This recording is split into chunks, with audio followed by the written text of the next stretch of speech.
Good evening, and thank you so much for joining us. The breaking news as we come on the air tonight, the results, or at least some of them, are finally in.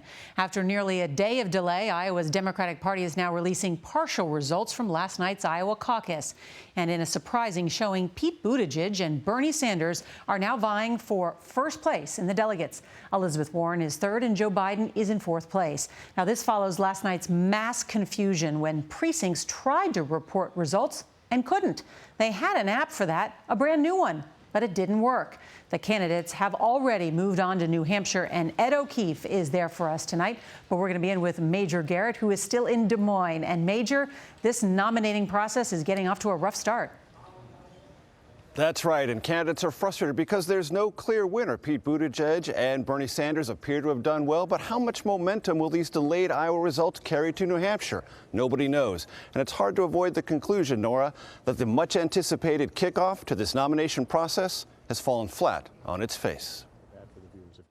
Nearly 24 hours after Iowans went to caucus, Democratic Party Chairman Troy Price said they only had 62% of the results. The bottom line is that we hit a stumbling block on the back end of the reporting of the data.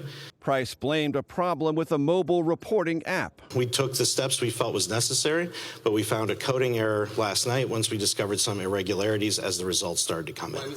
The incomplete vote only adds to the confusion and will intensify the battle over who won and who deserves the spotlight. The state party made 3 mistakes before the caucuses, relying on the new app to collect caucus data, failing to train caucus workers and troubleshoot the app, and lastly, not deploying enough phone banks to take calls if the app failed, which it did. Sean Bagnaski, chairman of the Polk County Democrats, said they knew the app would be a problem. As of Thursday, we were hearing from most of our precinct chairs that they couldn't get the app to work. That happened statewide, so precinct chairs went to the phones, which were jammed. The lowest wait time on the phones that we heard last night was an hour and a half.